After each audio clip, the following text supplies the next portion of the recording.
अधिकाऱ्यांना मारहाणीची किती आहेत तुमच्या शिक्षा किती झाल्या आहेत? 4 केसमध्ये झाल्या 4.5 वर्षाच्या. एकूण सगळ्या मिळून? हां अच्छा. हां आम्ही सोडलंच नाही ना. चुकला तर ठोकाचंच धरून. पण तुम्हाला नंतर त्याच्याबद्दल वाईट वाटत नाही? वाटते वाईट. कोणाला मारणं चांगलं वाटतं सांगा बरं. पण ते माराजोगतं वागतात म्हणून मारावं लागतं. पण मग मारल्याचा परिणाम झालाय का, होतो का? फार चांगला होतंय. हे ते विधानसभेत प्रश्न विचारा आणि हे आश्वासनं घ्या. हां धरला आणि ठोकला, चुकला तिथं बरोबर तालावर येते.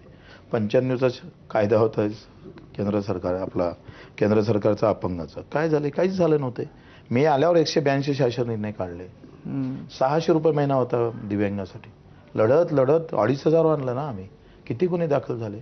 5% खर्चावासाठी त्या नाशिकच्या आयुक्ताला ठोकला आम्ही, नगरवाल्याला ठोकलंय, कलेक्टर पकडला रत्नागिरीचा, त्या मंत्रालयात घेरला आम्ही. आणि शासन निर्णय असून काहीच कारवाई करा. आम्ही सांगायचं अरे बाबा हा शासन निर्णय अंमलबजावणी होत. 8 पत्रव्यवहार केला, 8 वेळा. आमदार असताना लक्षवेधी केली आणि त्या लक्षवेधी म्हणून उद्याच आम्ही 8 दिवसात कारवाई करणार. काहीच कारवाई नाही. मग काय करावं? कोणाला मारल्याचं फार वाईट वाटतं? कोणाला मारणं हे वाईटच आहे. मला वाटतं आम्ही रक्तदान करणारी औलाद आहोत. आम्ही रक्त काढणारी नाही आहे. पण रक्त सांडू नये कोणाचं म्हणून मारतो. काही फार चांगली गोष्ट नाही आहे ही. काही माझी फार मोठेपणाने बढाई नाही आहे. कोणी मारायचं वेळ येऊ देऊ नये, मारूही नये.